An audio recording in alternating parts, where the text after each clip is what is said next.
Um bom dia a todos, começando aqui mais a transmissão de mais uma palestra ao vivo pelo Centro Espírita André Luiz. Então, agradeço primeiramente a presença, a audiência de todos aqui no nosso canal do YouTube. Aproveito a oportunidade para pedir aos amigos que compartilhem os nossos vídeos de palestras, que curtam o vídeo aqui embaixo, clique no botãozinho de curtir, porque isso ajuda bastante na divulgação do nosso trabalho. E também se inscrevam no nosso canal aqui no YouTube, o canal do Centro Espírita André Luiz, porque isso também nos ajuda bastante a divulgação. Nós temos postado vídeos com perguntas, respondendo as perguntas que nós temos recebido aqui no canal, pelo WhatsApp, nos canais do Facebook. Então, se você tem alguma dúvida sobre o Espiritismo, fique à vontade para nos enviar as suas dúvidas. Nos mande a sua pergunta que nós iremos responder em videozinhos curtinhos aqui no canal também. Lembrando que após a palestra também nós teremos a evangelização infantil, nós temos os vídeos da evangelização infantil, que embora esteja de férias agora no mês de janeiro, retornando em fevereiro, mas nós temos os vídeos gravados aqui da evangelização infantil aqui no canal. Convido também a assistir às palestras do Centro Espírita Eurípides Barçanufo, que acontecem por transmissão ao vivo aqui pelo YouTube também, aos domingos à noite, e também domingos à noite ao vivo, está aberto para vocês irem lá frequentar, e às segundas-feiras às 19 horas também, só pelo canal do YouTube. Lembrando para colocar um copo com água, né, para fluidificar, vamos colocar um copo com água ou uma jarra com água para fluidificar, para que nós possamos tomar ao final da nossa reunião. Fechemos então os nossos olhos para que nós possamos fazer a nossa oração de abertura, pedindo aos amigos espirituais que nos auxiliem, que estejam conosco, nos intuindo, que as lições que nós aqui recebemos essa manhã de domingo, nós possamos utilizá-la, aplicá-la na nossa vida, no nosso dia a dia, que possam nos ajudar a ser pessoas cada vez melhores, nos melhorando pessoalmente, moralmente, espiritualmente. Que nós possamos, ao final dessa palestra, ser pessoas melhores. Muito obrigado, Senhor, por mais essa oportunidade dessa manhã de estudos, e que assim seja. E a palestra hoje é do Idnei Gomes Ramos, que eu esqueci de perguntar para ele qual era o tema. É Bem-aventurados os aflitos, né? É esse o tema. Bem-aventurados os aflitos, então, a palestra dele, e após a gente volta para fazer o encerramento. Bom dia a todos, uma alegria grande estarmos aqui novamente. O capítulo 5 do Evangelho segundo o Espiritismo, Bem-aventurados os aflitos, traz um pequeno trecho do Sermão da Montanha. Bem-aventurados os que choram, pois que serão consolados. Bem-aventurados os famintos e os sequiosos de justiça, pois que serão saciados. Bem-aventurados os que sofrem perseguição pela justiça, pois que é deles o reino dos céus.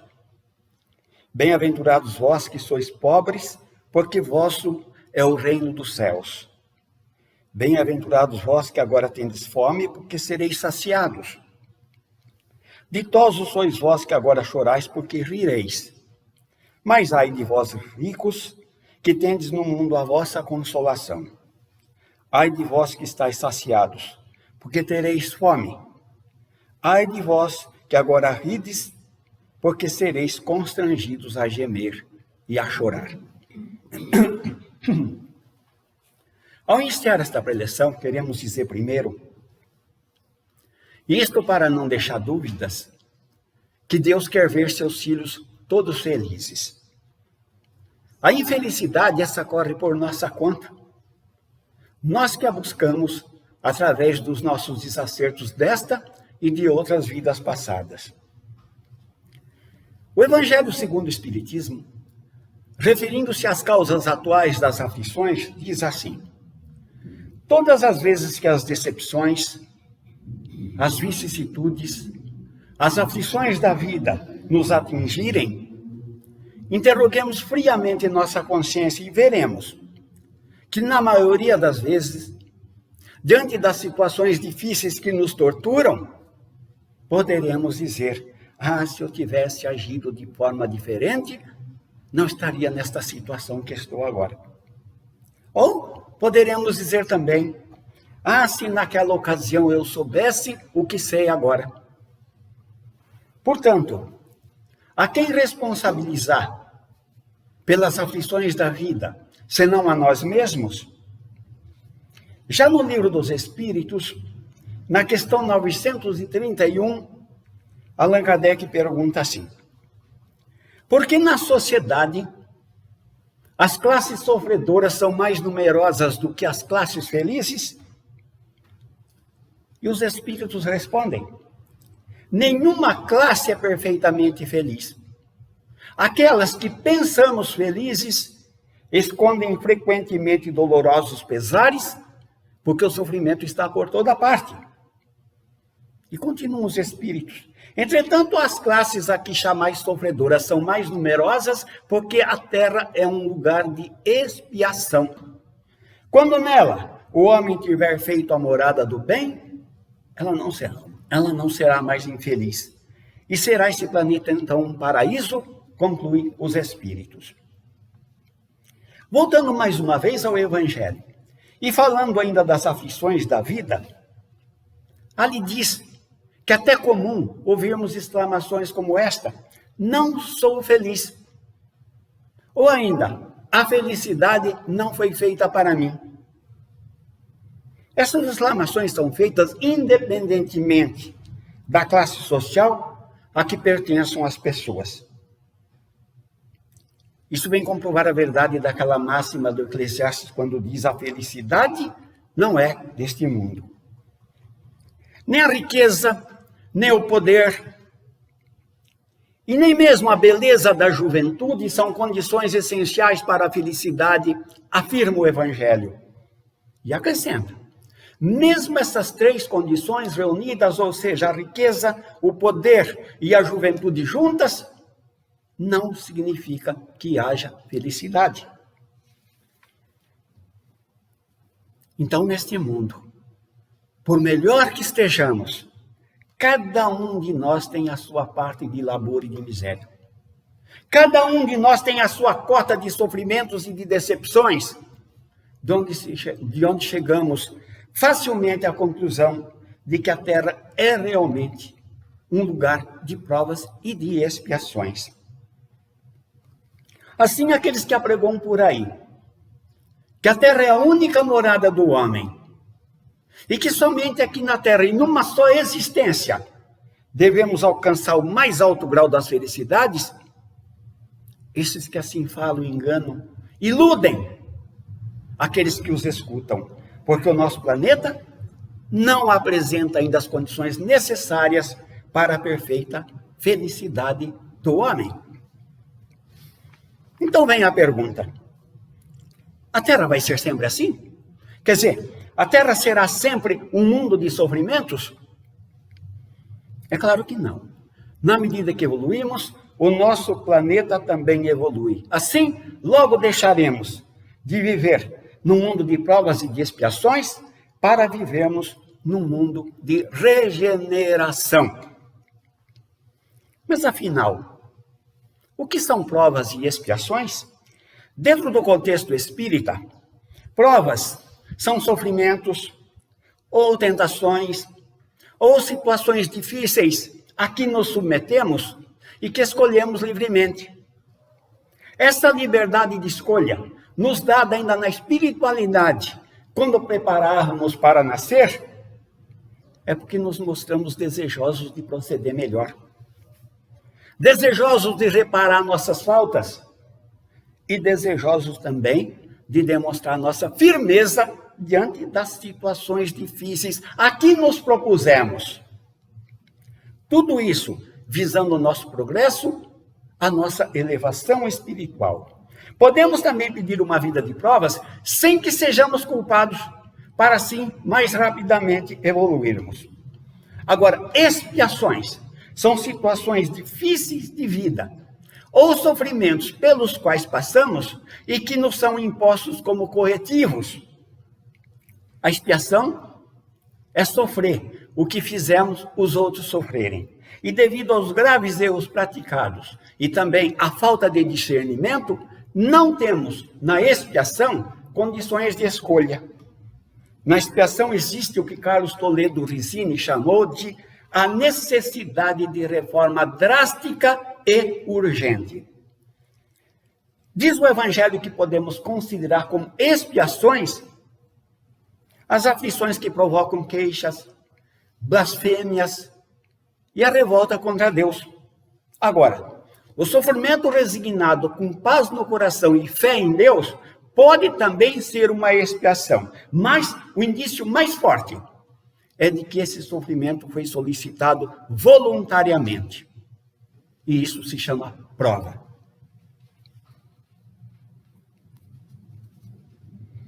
Para ficar bem clara essa diferença entre provas e expiações, poderíamos fazer aqui uma comparação.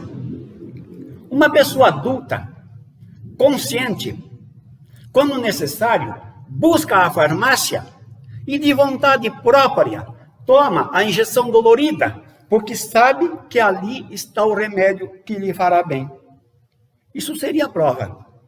A criança, embora doente, jamais solicitaria uma injeção dolorida. Nós, então, independentemente da sua vontade, aplicamos essa injeção dolorida sem perguntarmos se ela deseja ou não. Porque ela não tem discernimento, não sabe que a injeção é para o seu bem. E se essa criança se revoltar, ainda não se enganará por isso. Isso seria expiação. Então, quando falamos que a Terra é um mundo de provas e de expiações, é porque este planeta está povoado por criaturas vivendo nessas duas condições. Mas isso não será sempre assim, porque um dia faremos da Terra um mundo de regeneração, ou seja, um mundo de renovação moral. É assim que evoluímos. Degrau a degrau, chegaremos numa situação tal que no futuro a dor, a tristeza, a infelicidade não terão mais lugar entre nós. Agora,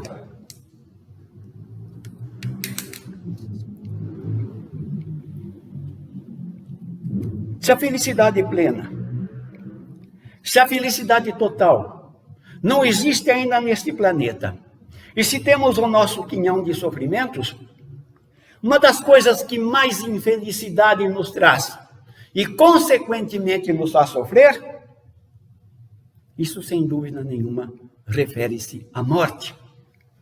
Principalmente quando ela atinge as nossas famílias, levando os mais moços e deixando os mais velhos. São nesses momentos, então, que desesperados costumamos dizer que Deus não é justo, pois sacrifica aquele que está forte, com um grande futuro pela frente, e deixa outro que se encontra cansado, batido pelos longos anos que já viveu.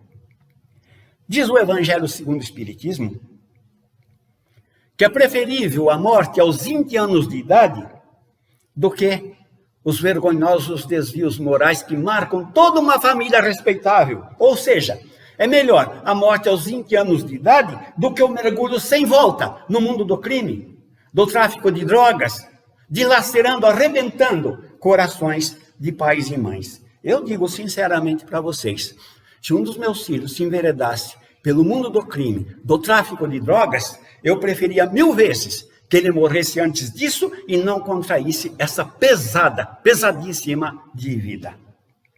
Portanto, embora poucos aceitem, porque não é fácil aceitar, não. Não é fácil aceitar, não é fácil se conformar com perdas de entes queridos, sobretudo jovens, mas frequentemente a morte prematura é um grande benefício que Deus concede àquele que parte, porque assim ele se livra das misérias da vida, ou das seduções que poderiam lhe acarretar o atraso espiritual. Não é, portanto, vítima da fatalidade aquele que morre na flor da idade, não. É que Deus julga não convir que ele permaneça por mais tempo aqui na terra. Por outro lado, quando um animal escapa de um perigo, quando um bandido sai ileso de um acidente, dizemos assim, se fosse um homem bom, não teria tanta sorte e teria morrido. Pois bem, quando assim falamos, diz o Evangelho, que embora não seja correto, embora não seja caridoso, estamos dizendo uma verdade.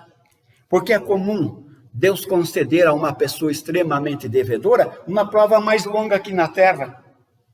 Ao passo que o indivíduo bom, esse receberá como prêmio a graça de ter tão curta quanto possível a sua aprovação. O que precisamos compreender é que quem morre já concluiu a sua tarefa. E quem fica, talvez não tenha ainda iniciado a sua. Por que então iremos querer que o homem mau morra e deixe sem terminar a sua prova? Por que iremos querer que o homem bom, com sua missão já cumprida, fique preso a este mundo de dor? Isso é o mesmo que pretendermos que um prisioneiro lá na cadeia, que já cumpriu sua pena, continue ainda na prisão, ao mesmo tempo que se dê a liberdade a um outro, que nem sequer começou a cumprir a sua sentença.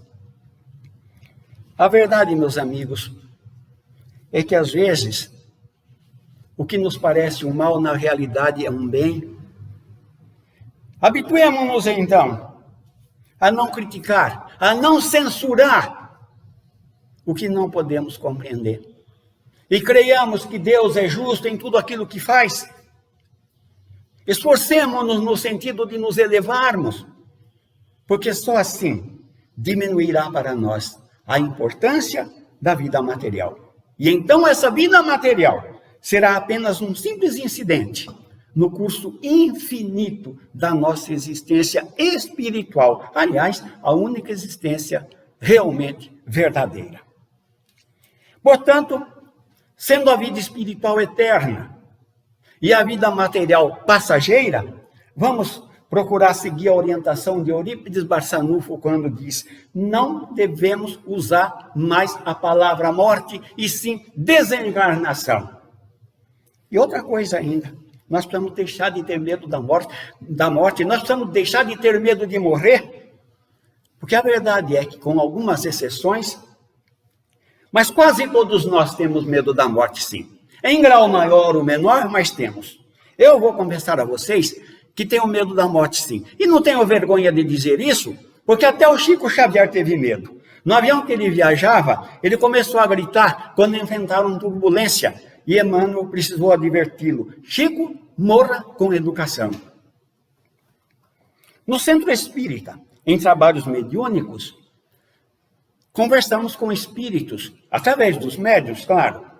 E muitos desses espíritos apresentam-se, não com medo, porque isso seria compreensível, apresentam-se muitas vezes apavorados mesmo, diante da nova situação em que se encontram, isto é, de desencarnados. E por que esse medo da morte? No Livro dos Espíritos, na questão número 941, Allan Kardec pergunta assim: o medo da morte é para muitas pessoas uma causa de perplexidade. De onde vem esse temor, visto que elas têm diante de si o futuro? E os espíritos respondem: é errado que tenham esse temor. Todavia, que queres tu? Procuram persuadi-las em sua juventude de que há um inferno e um paraíso, mas que é mais certo que elas irão para o inferno, porque lhe dizem que o que está na natureza é um pecado mortal para a alma. Os espíritos aqui estão se referindo ao pecado original, tão exaltado pelas igrejas, e do qual todos são herdeiros. Daí a necessidade indispensável do batismo, que segundo essas igrejas é para se livrar do pecado de Adão e Eva. E continuam os espíritos na resposta a Kardec. Então, quando se tornam grandes, essas pessoas, se têm um pouco de julgamento, não podem admitir isso e se tornam ateias ou materialistas. É assim que as conduzem a crer que fora da vida presente não há mais nada. Quanto às que persistiram em suas crenças da infância, elas temem esse fogo eterno, que as deve queimar sem as destruir, concluem os espíritos. O medo da morte pode ser motivado também pelo aspecto sinistro, tétrico, macabro, de que foi ela revestida. O medo da morte pode ser motivado pela completa ignorância da vida além túmulo. Muitos pensam que espírito é uma coisa abstrata, sem forma definida. Desconhece que o espírito possui um corpo fluídico, o perispírito, que lhe dá a forma humana. Mais do que isso, lhe dá a aparência de quando estava encarnado. É por isso que muitos mortos não acreditam estarem mortos, porque se veem tais como eram, ou tais como foram. O medo da morte deriva ainda dos ensinamentos religiosos que atemorizam com a promessa da vinda de um Deus implacável, carrasco mesmo, e que num julgamento sumário condenará muitos a padecimentos eternos. Outras religiões garantem ainda que após a morte dorme-se indefinidamente, enquanto aguarda-se a hora fatal desse julgamento, onde não existirá a palavra compaixão. Esses ensinamentos religiosos provocam em muitos a dúvida. Daí a descrença total nas religiões. Porém, como é inato no ser humano a crença em algo além da matéria, esses incrédulos das religiões, sabendo que a morte chegará fatalmente mais dia menos dia, apavoram-se, porque terão que enfrentar o desconhecido. Agora, o espírita não deve temer a morte. O espírita não deve temer a morte, porque ele sabe que a morte não existe. O espírita sabe que a vida continua além do túmulo. O espírita não deve temer a morte, porque ele sabe que os laços de amor unem as criaturas, e esses laços de amor não se desfazem com sua partida para o além.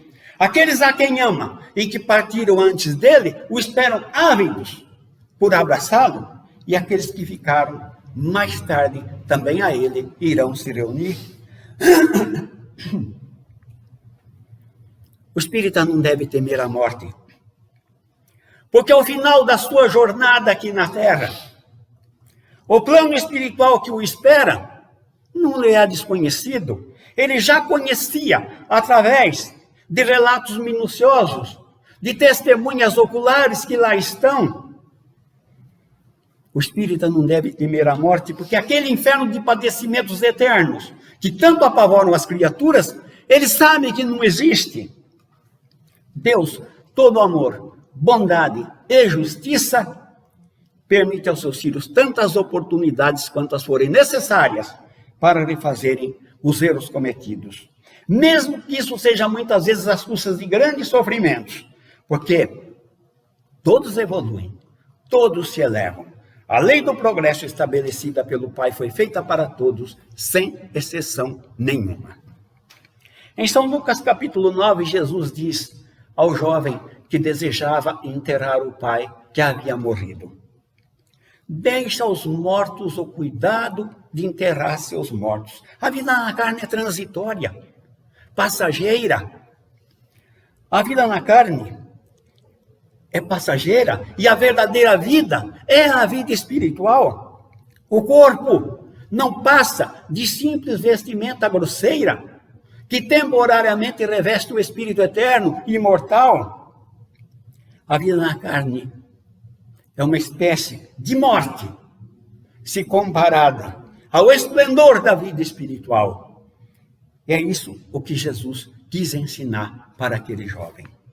Portanto, aqueles que chamamos mortos, eles sim, são os verdadeiros vivos. Então o apego às coisas materiais e o medo da morte devem desaparecer de nós, substituídos pela satisfação de saber que a desencarnação, após o cumprimento da nossa missão aqui na Terra, é a recompensa que recebemos ao viajarmos para um plano melhor de vida. Assim, Eurípides Barçanufo, que nasceu em Sacramento, Minas Gerais, em 1880 e desencarnou em 1918, nos traz esta mensagem otimista, esperançosa. Meus bondosos irmãos, inicia ele, são chegados os tempos para que todos vós aí desse plano vos habitueis a pensar na vinda para a espiritualidade como uma viagem natural de regresso para um lugar que agora esperais encontrar muito mais belo, porque o progresso aqui também se faz. Assim como progride tudo aí na terra, a palavra morte deve ser abolida do vosso vocabulário, porque a sua pronúncia é sempre associada às imagens sombrias e lúgubres, muito em uso entre vós, por ocasião de cada desencarnação. O que chamais morte é apenas o término de uma missão, que para desempenhá-la, tivestes que vos revestir com uma roupagem especial, tal qual fazem os químicos, quando precisam munir-se de luvas e máscaras, e os eletricistas, quando têm que trabalhar com condutores elétricos de alta voltagem. Esses homens, quando terminam seus trabalhos, também se despojam dos elementos apropriados ao serviço que tiveram que fazer, retiram-se dos seus laboratórios para voltarem ao lar, onde as suas famílias os esperam. O vosso retorno para este plano, em muito se assemelha a estes trabalhadores, e a seu tempo, aqui também recebereis os vossos parentes e amigos. E o fato de mesmo daqui, vos poderdes comunicar com eles enquanto para cá não vierem, de muito deve atenuar a vossa saudade.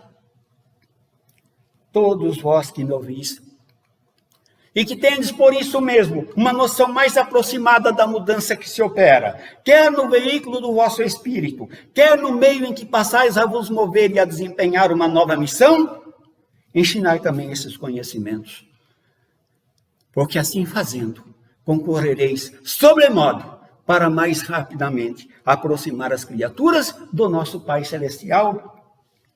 O pavor hoje sentido pelo seu desprendimento deste planeta deverá ser trocado por um sentimento de absoluta serenidade, se não for pelo de alegria, pois é uma verdadeira volta à casa paterna.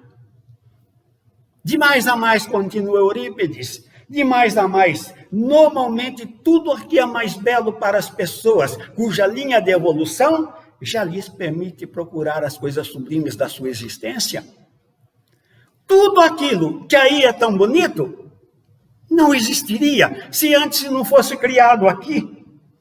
Com a diferença de que aqui, tudo é para todos. E não somente para os privilegiados da fortuna material, que aí na terra divide os homens, privando aqueles que não têm recursos materiais.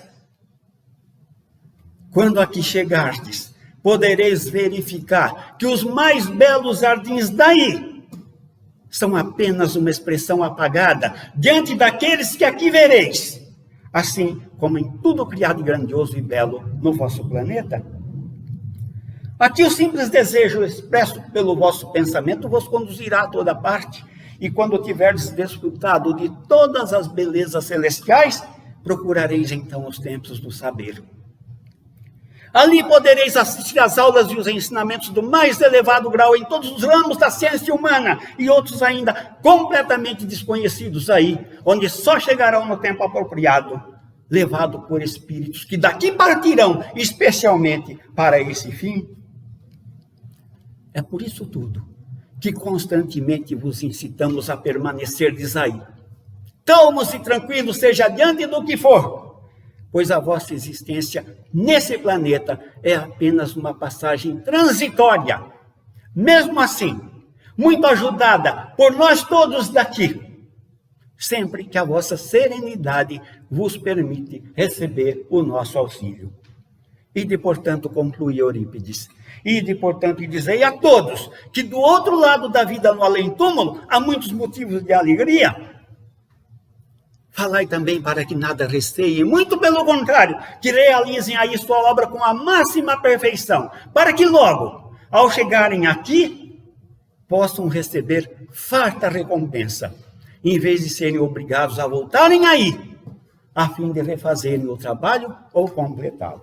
Encerrando, queríamos dizer ainda, vamos afastar de nós o medo da morte, porque ela na realidade não existe.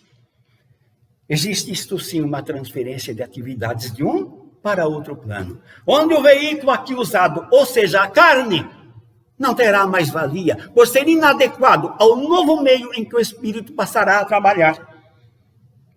A morte não é nada mais do que isso.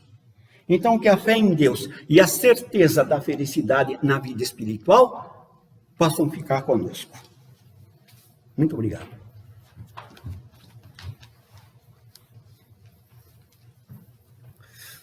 Agradecemos ao Idnei pela palestra e vamos nesse momento fechar os nossos olhos para nós fazermos a nossa oração de abertura. E antes da nossa oração de encerramento. Antes da nossa oração de encerramento, eu gostaria de pedir mais uma vez que vocês possam nos ajudar curtindo esse vídeo, compartilhando o link com os amigos e se inscrevendo no nosso canal. Isso ajuda bastante no nosso intuito, que é divulgar a mensagem espírita.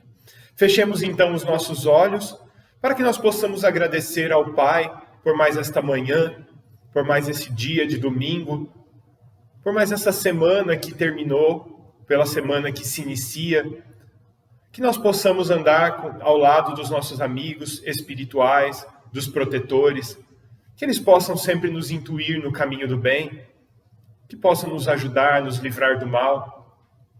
Muito obrigado, Senhor, e que assim seja. Muito obrigado pela presença de todos, pela audiência de todos. Tenham todos um ótimo domingo e até semana que vem.